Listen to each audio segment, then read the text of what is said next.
Welcome back, folks. It's Ciara here from Mrs. O. Did you forget yourself? It was there. And this is season 4. We have a very special guest here today, and it is Lindsay. You're very welcome, Lindsay. Thank you very much. We also have Una Mary here, am I right? Oh yes, I'm here in the house. We had Lindsay on as our very first episode of season 4, and we had touched on something in that episode. We didn't go into it much because we wanted to bring you back and give it its own space because it's very, very important.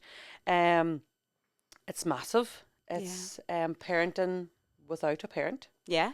Lindsay, you had mentioned in that podcast that you had lost both your mum and your dad at a very young age. Yeah. And I suppose it's something we find it's come up in Support Together through different members that they have lost a parent, and the difficulty that is, and I suppose the weight that holds. Yeah. And it's something that we wanted to give some special time for. Yeah. It's something I don't understand or know. So I'm going to be led by you here. We're not going to go too deep. We'll touch on it. And again, I suppose, like previous seasons, we have touched on stuff, and then we could bring you back maybe next season, and we could go a wee bit deeper. Planting seeds already. I know. So this is just giving a wee something.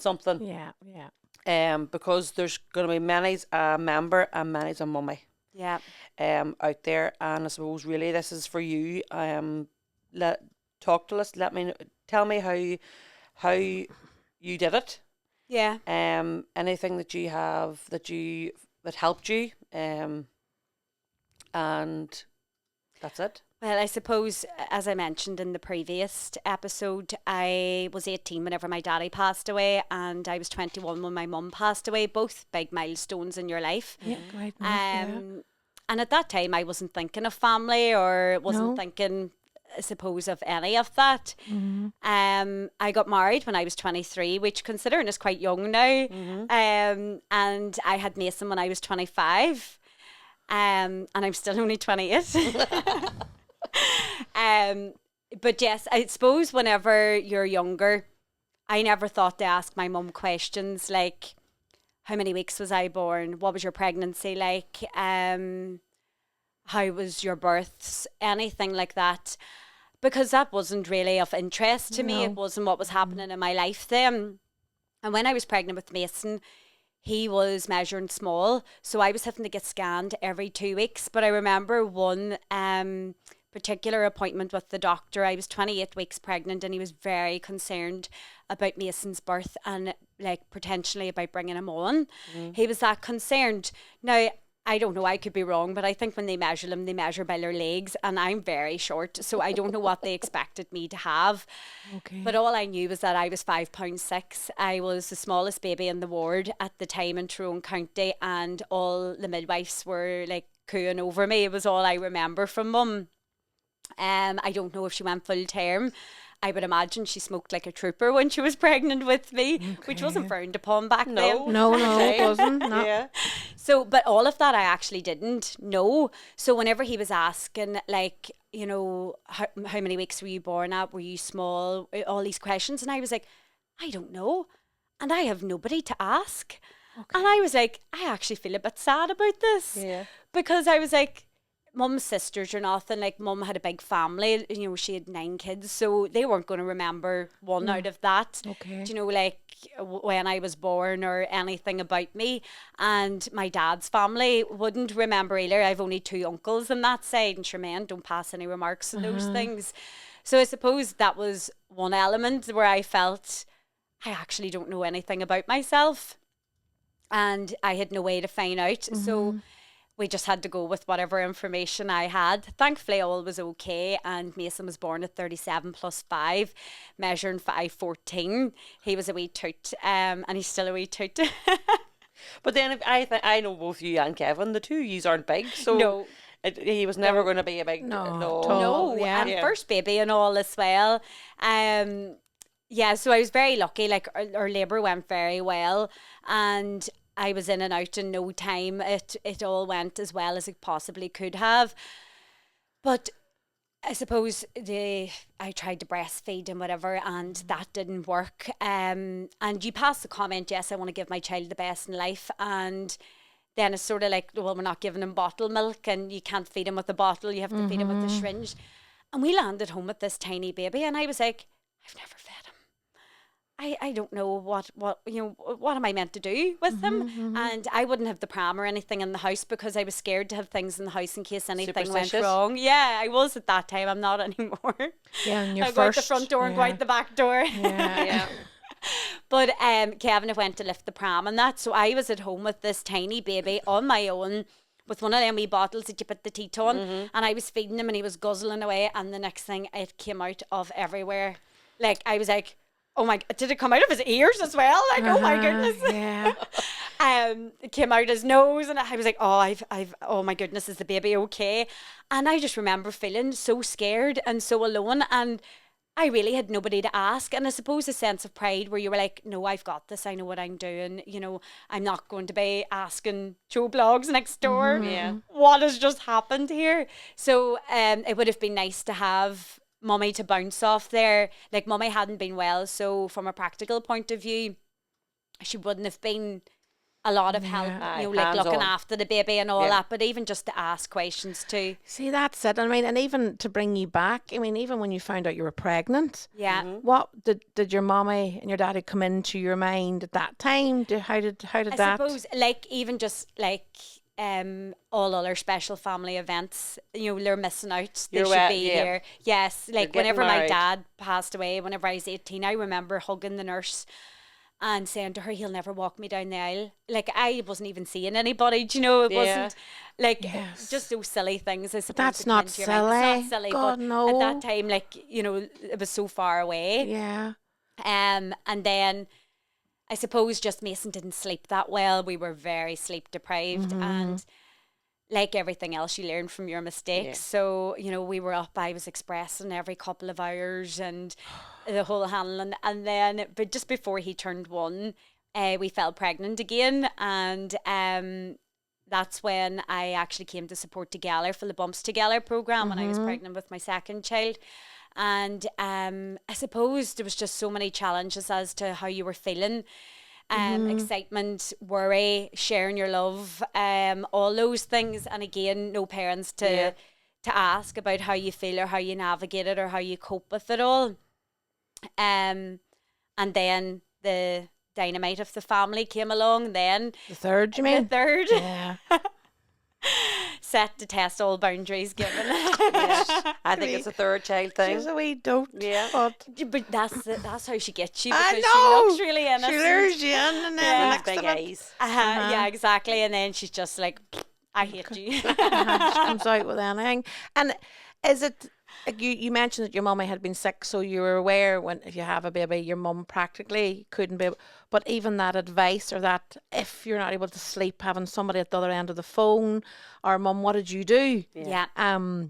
Especially when you were struggling with breastfeeding and first time mum, you probably were so hard on yourself. Yeah. Having like, even your mummy going, did your mum breastfeed yourself? Breastfeed, see? Sure, who knows? And Yeah, I that wouldn't conversation think so. could have been, look, Lindsay, it didn't work with me either, and it's Yeah. okay, it's all Reassuring. right. Yeah. A fed baby's the best, you know. That's what we want, but you didn't have. Feelings that I didn't expect to have, like guilt. Like, I felt guilty that I didn't appreciate how much my mum went through. Do you know, like, she had a big family, and like, you were just, oh sure, just get on with it. Oh, I back in my day, oh I. Whereas like only having 1 or 2, and how many she had and what little she would have had to cope with. But it was a different time back then. A different time, absolutely, yeah. But even just that empathy, like mum had had a stillborn as well, and there would have been no help for that. And that was only 13 months before I was born. Do you know, there was no emotional support for her. And even just knowing the charity and knowing all the charities it's about and people that's there to support you through things like that, that I did feel guilty that I didn't have that empathy towards her, knowing how special that bond is, knowing how worried you be and how anxious you are about certain things. Well, how did you work through that, Lindsay? I don't know if you ever do. If you just sort of you're so busy that you nearly just have to keep Is your going. Wayne's mindful of Granny and Granda, your mummy? Are they? Is she talked about in your home Yes. or? Yeah, absolutely. Okay. And then I suppose there's things like grandparents' days Yeah. that in schools aren't set out to hurt anybody but or they are annoy anybody. tougher ones, yeah. There is, yeah, and it's tough for them even to understand, but they're very matter of fact about it, the way the kids are. It's Yeah. like, well, granddad's in heaven or granny's in heaven, you know, and that's just it. They're dead, they're in heaven. You know, Yeah, it is very matter of fact. yeah. And even just like assemblies and stuff, attending them, you're like, do I attend them? Do I not? You know, I'm not always going to be able to be there. Yes. And I can't be everything to everyone. Yeah. And it's hard to know what to do sometimes in those circumstances. And even just Mother's Day is such a beautiful occasion for you as a mummy, but also you have a grief and a hurt. And actually, Mother's Day fell on Daddy's birthday this year. Yes. You know, so like it's nearly a double whammy. But those are all things that you just have to get on with. Do you celebrate your mummy and daddy? Probably not as much as I should. I feel like so much time has passed. So even though I am only 28, You were busy for them 2 or 3 years there after got married. Daddy has been dead like 15 years and, you know, Mummy 12 years. So it has been, the time does help it heal, I suppose.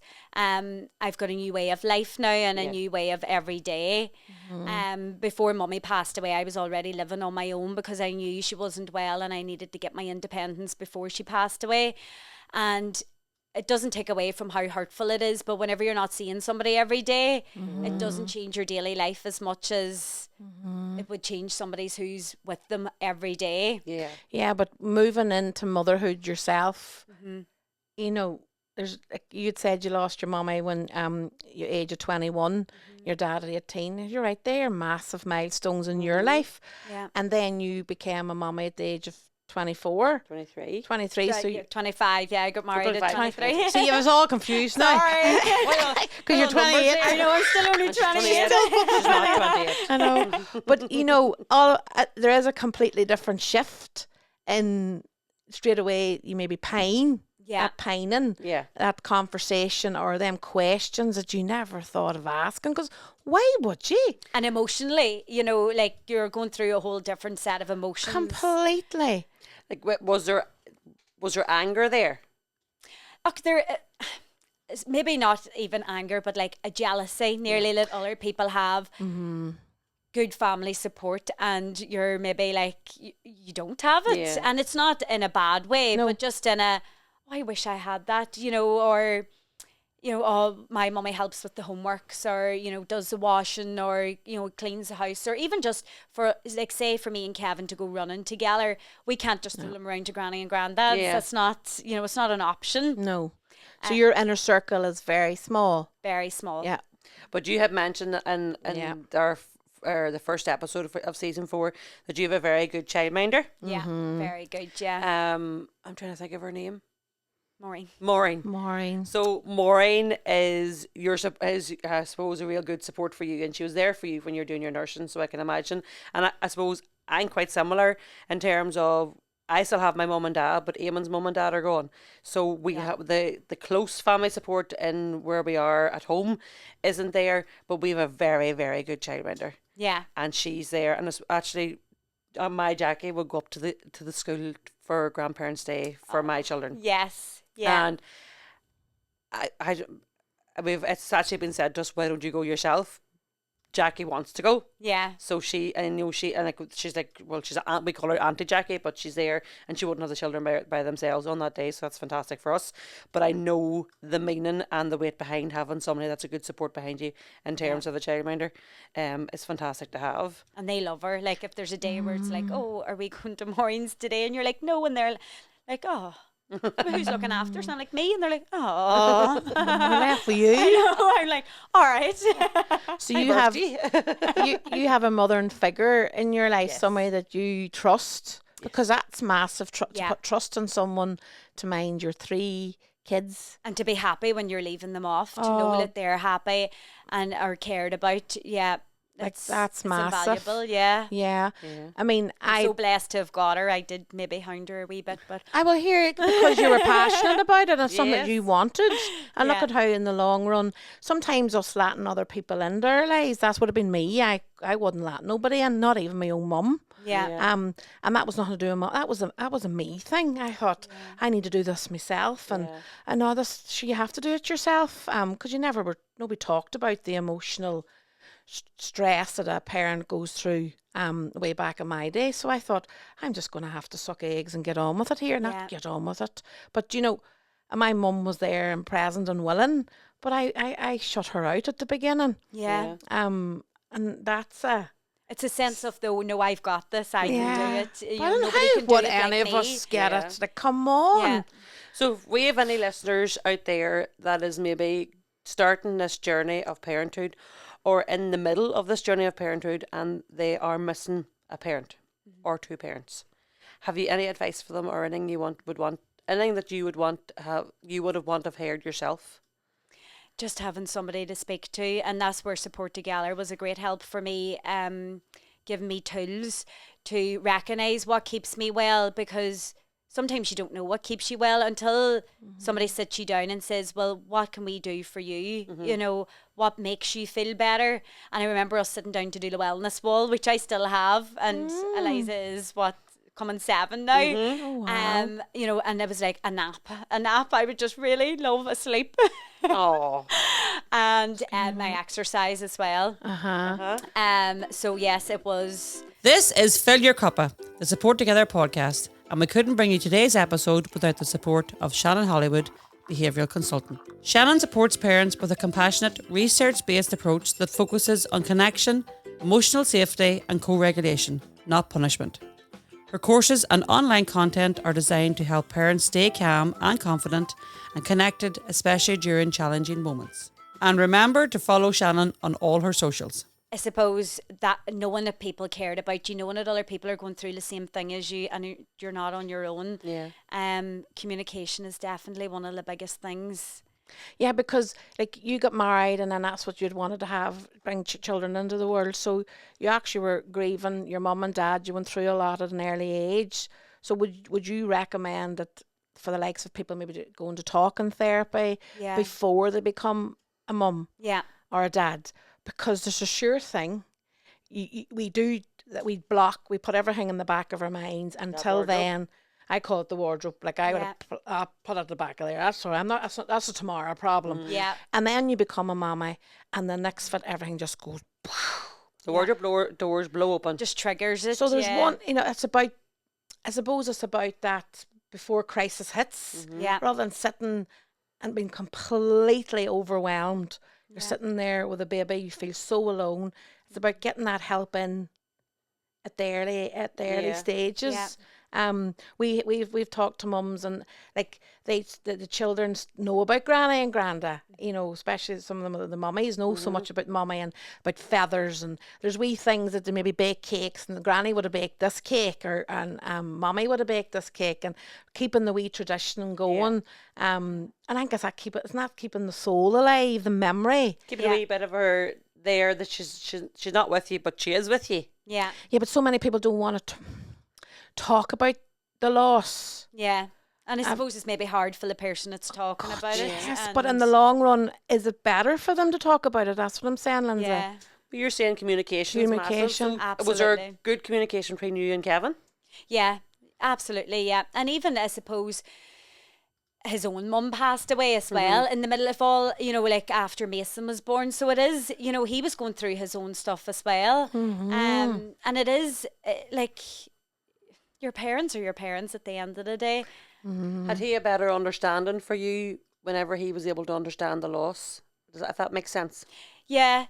He, like, whenever my mum passed away, I suppose there was a lot of onus on me because my dad had passed away, so I knew what it was like and you were to know, and I probably didn't get to grieve mum as well as I should have at that time either, which probably added to whenever I became a mummy myself. Not understanding how I was feeling. I suppose he felt a bit lost. He didn't really know how to support me, and I didn't know how to tell him Yes. how to support me.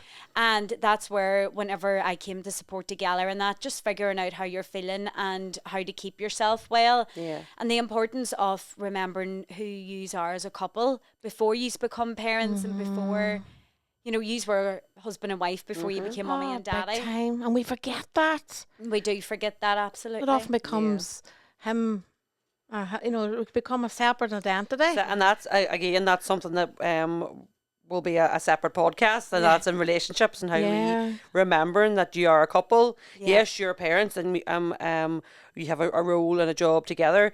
But before you were parents, you were husband and wife. Before you were husband and wife, you were boyfriend girlfriend. So like there's like I know for us, it's a friendship. And the friendships grew, and always remembering to go back to that. And how important it is to have the relationship and to have the communication all in that there is massive.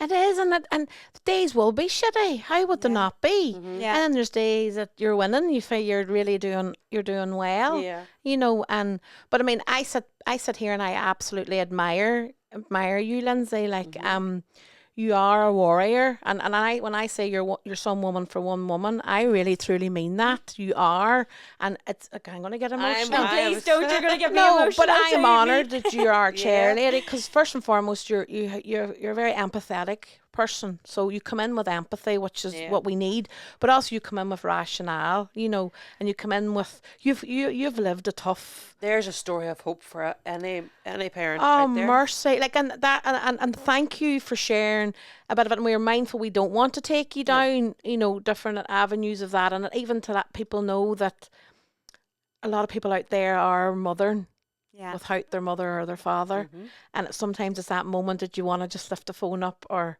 ask a question, and that's tough. That's tough. And it isn't often simple things, you know, it's not the big no. things, it's That's it. You know, I cook mince straight from being out of the freezer. Yes, the many days old of the chicken and all. Yeah, we things. It's got blue spots on it. I'm pretty sure I can still eat this, right? Just cut it off. I know.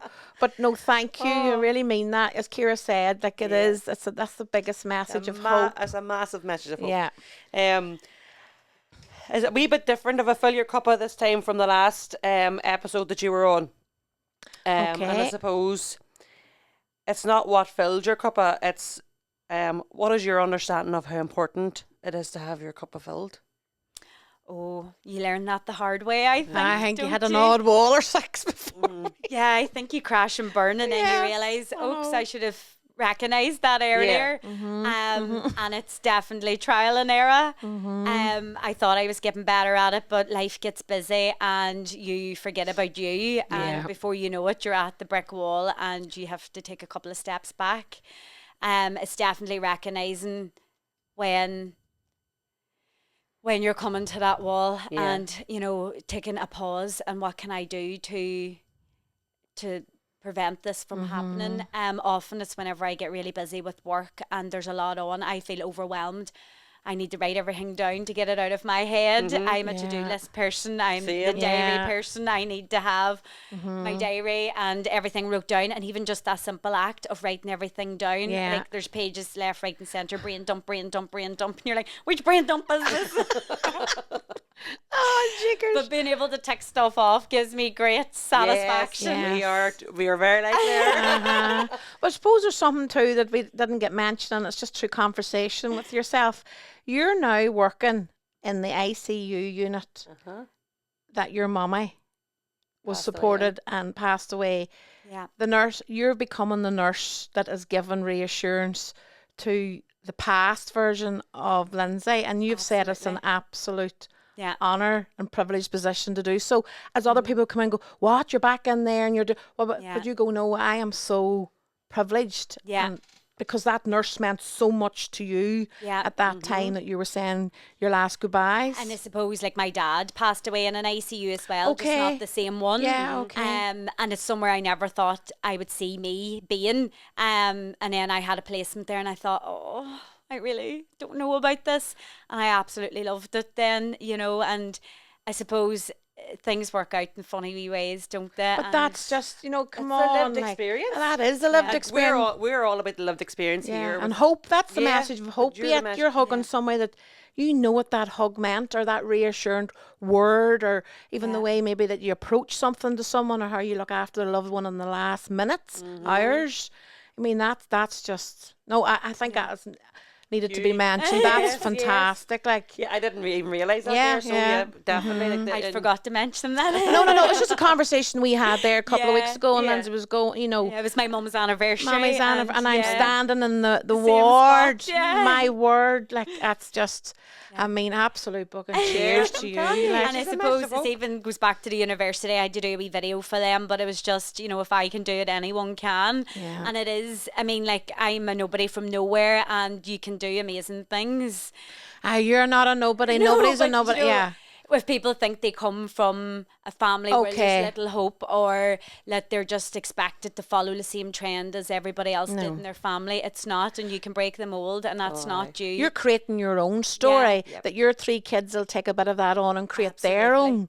Yeah. Which you're leading by example. Like it's I said to Mason, this will be you someday, and he's like, oh, not for a long time yet. I was It's thinking my like it'll be one of your graduation." girls to be standing there and they say you ward, and they'll be doing their nursing, and they'll say that I'm standing where my mummy stood. and they might say, no, I don't want to do nursing. Yeah. Or see my ma wrecked. I couldn't be bothered with that And crack. she's going to be a car wash woman, apparently. Oh, is she? She'll make a load of money, boy. There's plenty of cars in them She's roads. like, do I have to work St. Patrick's Day, though, or this day, or that day? I'm like, I don't know. It depends if you own the car wash or not. You can work your own choose your own hours. hours. You can choose your own hours. Class. Una Mary, we know in the charity the importance of Fill Ur Cuppa. Is there anything new that you've got? Anything that you want to bring to the table? What? How to fill your cuppa? No, not so much how you fill your cuppa, but the importance of it and why we do it. I think what I have realised is it's very important to keep doing it, right? To keep fighting the me. Often when you struggle, but every drop makes a difference, and it's important we keep it filled, because there will be a time in your life that a situation could absolutely floor you. Yeah. And imagine you're running on empty at that time. Yeah. Where Always would keep a you be? reserve. I think that is the most important thing, is look at your reserve, because you will need that reserve in order for you not to disappear, or in order for you to go to a really dark place. So keep at it. And sometimes we might do stuff and we think, oh, I'm deadly. I've done so much for me this month, and deadly. And you think, oh, that's enough now for another lot of months. Complacent. No. Because we're human, by the way. None of us know what's round the corner. Yeah. And that can be the small things or the big things, but it is about, I think, reserve. Yeah. Keep it filled well, because I know only for that has helped me through, suppose, this last year. There's a time there's a couple of cracks in your cup. Remember that? And I says like, yeah. I felt as I was doing stuff, and I was, and the next was, well, why am I not feeling the way I'm feeling now? I am of an age, and I'm 52. You're I'm not 22, proud. You're not 28 as No, well. I ain't gonna go reverse. I'm proud. I'm absolutely proud of my age. And when you have a bit of weight on you, it's great too, because you don't see the wrinkles. It helps to puff them out a bit. I would highly recommend it. But anyway, I'm proud, and by me working on me, it has actually helped me through this stage of my life too. Yeah. Do you know? And I didn't realise that. You know you. I have got to know me this past. I'd love to have known me when I was your age and your age. I've only got to know me in this past probably 6-7 years, and done a lot of hard work on me a way back. But you do that hard work, but often you don't feel the effects of it until time. Yeah. So yes, no, but yeah, I am sitting the minute in menopause. Yeah, imagine I never would have said that word once upon a time. I And now we're just Couldn't say it. But saying even it all just the time. like telling people that you need to look after you, because it was always seen as you have to look after your family, And and it a isn't- guilt that comes with it. Yes, and I think we need to change the narrative around that. Yeah. Yes, there is people out there who are very selfless. They don't care. They wouldn't care about you or anybody, and that's their nature, and that's up to them. But it's about I'm a caring human, but often when you give something, when you give so much of yourself, you can't keep pouring. We have to allow ourselves to fill back. So, you know, it's you going for that run, but it's me maybe lying on the sofa watching the Netflix or having a good old chat with a mate that means something to me. Or surrounding myself with good people. Good people. Yeah. So yeah. Yeah, that's good. What and about that's you, Mrs. O? Yeah, there, see, she's I see that there. The chair's I asking suppose you. I'm probably on the same lines as Una, and probably the both of yous. Communication's a big word for a big reason. Yeah. And as much as we would love to think it, the husbands don't have crystal balls. They can't tell the future. Oh, I'm not even going to... no, that was... No, don't no. be taking it down here. My husband might have crystal balls, I don't know. But in terms Well, of if you don't no. Into our communication, and not just with the husband and the partners, communicating out whenever it's a bit you're fighting something tough, or actually whenever you want to cheerlead on a win. Yeah. Let's get it out there. Oh God, yeah. I had got Orla something for Christmas, and I absolutely love it. And it's on her wall, and it's you are enough, you are beautiful, you are, and then the bottom line is you are Orla. So that's something that she looks at every morning when she gets up, and every night before she goes to bed. And I want her to realise that she is her, and that's what I would go off the same myself. So I'm cheerleading myself on every day, and they're watching you. Yeah, and they're seeing it, and they're seeing me. Yes, you're flat out working and you're doing the best you can, but you're also going, if I want a nap on a Saturday in the middle of the day, I'll go upstairs and get into the bed. Absolutely, no guilt about it. No guilt about it, because I know, and it's okay to have a bad, like, there's been days where I've had, I've had a bad day and you sat and had a couple of tears, but you don't sit in it and moving forward. So it's letting them know that you feel the feelings, but you can move on. And crying in front of them. I mean, I cry. Like my cub and Cuddy are so empathetic. You know, they'll put the arm around you and, you know, and you okay, Mommy? And I go, I am, but I just need this release. Yes. Mine's be like, are they happy tears or sad tears? Because if I laugh too much, I cry as well. So do I. Or if I am so proud of someone, the next fit the book can come like, so proud. I'm a crier, but I'm a proud crier. It's like I am crying. Oh my, and we get it a lot in work. We do. You see a mummy coming through, and you see you're so proud of her, and you're so proud. Carly coming through and her seeing results and her work, and you're so proud of her because, like, does she realise the difference that she's making? Yeah. Oh, bless us. And like, even recently there, some of the mummies we've had some calls with, and the second call you're hearing a difference in that mummy because she does not feel alone, and she's also been given the opportunity to be held and heard, and she holds the answers, and she'll come back and go, now I know why I reacted like that. Yeah. Like that's deadly, boys. That fills the cuppa. Yeah. The cheese? Is that manure? It's manure season. Have you any more jokes for us today? Have you? Oh, have you? You are a pro. Oh, Mrs. O not like this because she's going to be. I know. Sean again. Yeah, go on ahead. Do you want to go first? No, Will I you go first? Oh, I have to try and remember mine. Where do we see? Why do elephants never use computers? It's not really funny because they're afraid of the mouse. No, that's no. It was the way you were like, it's not really funny. I didn't see. I deliberately didn't read these before it came because if I read them, I'd be laughing away in the office. And they'll be like, "What are you laughing at?" Like, "Oh, this joke's hilarious." And then whenever I go to read it here, like the punch is gone. So I really should be reading them first because some of them are shite. Okay. Oh, why did the moon skip dinner? Why would the moon need dinner? So it was already full. Very good. What do clouds wear under their raincoats? Thunderwear. That's me done. Oh, bless What's Forrest Gump's password? Don't know. 1 Forrest 1. Oh, she's good. So she is good. She You needs may to get- write them. Send them in. Get me some more. I know. Here, honestly, it's a been pleasure amazing. as always. An absolute Yeah, you hats are off a to you. superwoman. I swear You're to God, some woman for one a woman. story of hope. And Yeah. you're a Thank story you of so hope. much. Thank you ladies, for so sharing much. that. To have all your support and everything Aw. just means the world. No, Thank but- you so much. Thank you, Privilege. folks. Yeah. That is us done for this episode. Tune in and like and subscribe. All the places you know. Yeah.